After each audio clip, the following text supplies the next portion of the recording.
গল্পের টেবিলে গল্প পাঠ করছি আমি আর আই রানা। আজকে গল্পের নাম দুঃখী মডেল। লেখক খুনসুটির বর। নারী সুন্দরী হইয়া জন্মাইলেও অনেক নারী সুন্দর ভাগ্য লইয়া জন্মায় না। পুরুষ কষ্টের সাগরে পড়িলে দ্রুতই কিনারা খুঁজিয়া লয়, কিন্তু নারী একবার কষ্টের সাগরে পড়িয়া গেলে দিন রাত্রি কাঁদিয়াও সেই কষ্ট লাঘবের সহজ পন্থা খুঁজিয়া পায় না। নারী জাতি তাহার অলৌকিক শক্তি দিয়া পৃথিবীকে লৌহ বলের ন্যায় হাতের মুঠোয় আনিতে পারে, কিন্তু ভোগ করিতে পারে না।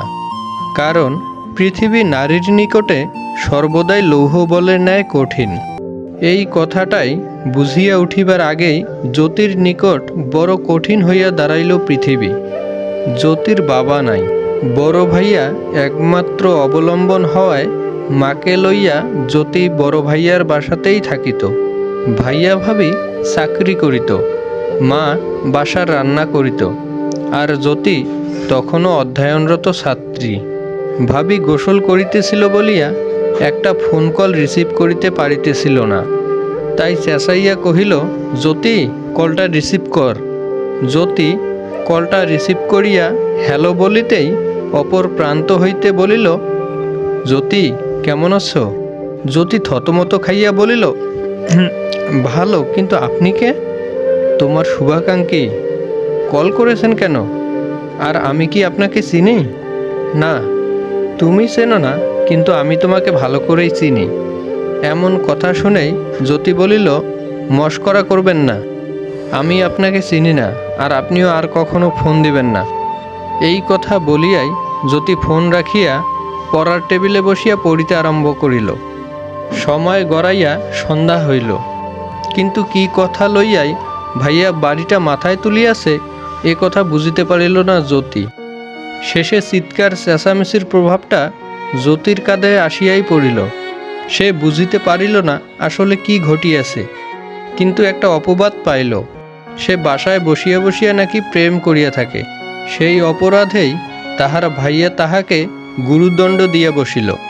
আপন ভাই হইয়াও প্রেম করার সামান্য অপবাদ দিয়া জ্যোতিকে বাড়ি হইতে বাহির করিয়া দিল। এমনকি সাপ সাপ জানাইয়া দিল, যার সাথে প্রেম করিস তার সাথেই থাকবি, এ বাড়িতে আর ফিরে আসবি না, এই শেষ কথা। জ্যোতির মাথায় আকাশ ভাঙ্গিয়া পড়িল।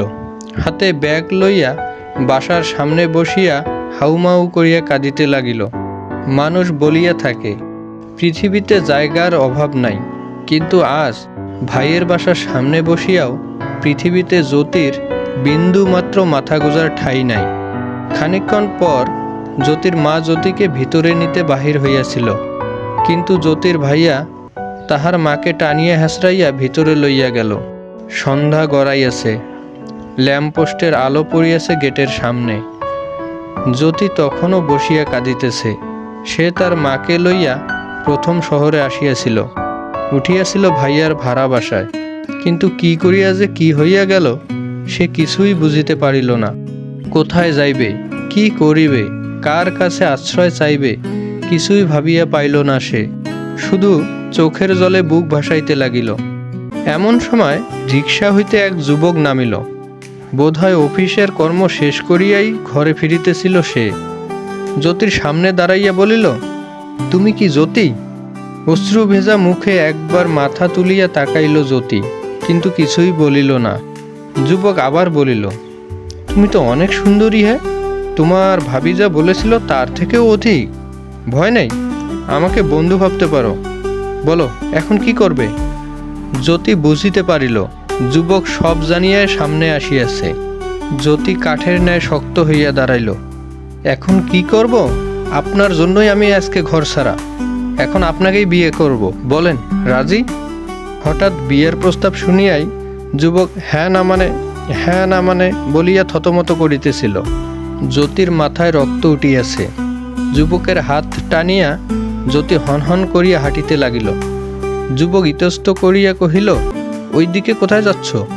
জ্যোতি বলিল, কাজী অফিস। ওই দিকে তো কাজী অফিস নাই।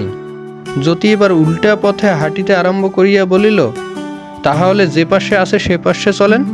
সেই দিনই সুদর্শন যুবককে বিবাহ করিয়া নায়িকার মতো সুন্দরী জ্যোতি সংসার বাঁধিল।